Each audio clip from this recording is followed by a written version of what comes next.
Salat itu ibadah. Infak itu ibadah. Tapi ada orang yang bahkan dicela oleh Allah ketika salat, tidak dianggap ketika infak. Siapa mereka? Yaitu orang yang tidak meniatkan ibadahnya untuk ibadah. Fawailul lil musallin, celaka orang salat. Anda bayangkan, orang salat ada yang dinilai celaka, apalagi yang tidak salat. Tapi siapa yang salat dan celaka ini? Alladzina hum an salatihim sahun, yaitu orang yang lalai dalam salatnya.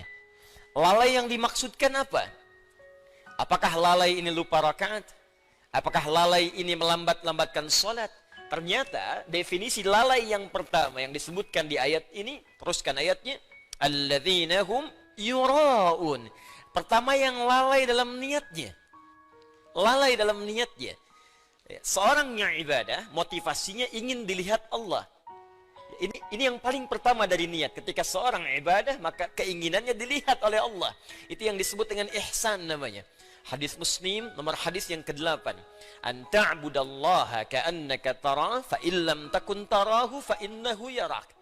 Maka engkau menjadikan ibadahmu itu semua ingin dilihat oleh Allah.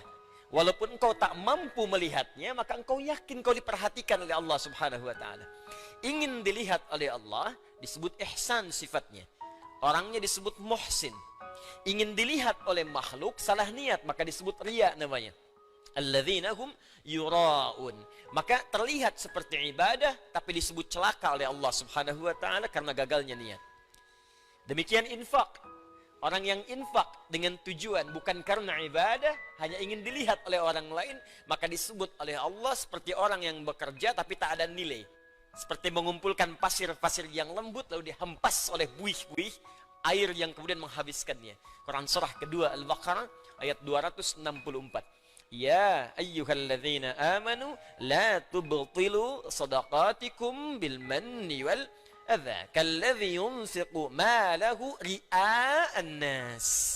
Hei orang-orang yang beriman, jangan engkau gugurkan, batalkan. Jadi ada yang disebut oleh Allah batal amalnya. Salah niat, batal amal. Dikerjakan tapi tak punya nilai. Kayak orang kerja nggak punya gaji. Orang kerja tak dapat upah. Orang ibadah tak dapat pahala. Dan disebut oleh Allah batal amalnya. Seperti orang infak yang mengerjakan infaknya disertai dengan perbuatan yang merusak. Apa diantaranya? Orang infak yang riya ingin dilihat oleh orang lain. Demikian hal pertama yang kita kerjakan dalam setiap aktivitas. Niatkan semua pekerjaan kita karena Allah subhanahu wa ta'ala.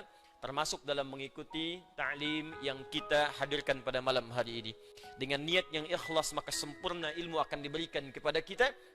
Dan dengan niat yang ikhlas karena Allah, tingkatkan takwa kepada Allah, maka akan dipermudah kita untuk menangkap dan mengamalkan pengetahuan yang kita pelajari. Itu yang dimaksudkan di intisari Quran surah kedua Al-Baqarah di akhir ayat 282. Wattaqullah wa yu'allimukumullah. Tingkatkan takwamu kepada Allah. Awal meningkatkan takwa kepada Allah memperbaiki niat. Ketika takwa ditingkatkan, wa yu'allimukumullah, maka Allah akan menambahkan padamu tambahan-tambahan pengetahuan.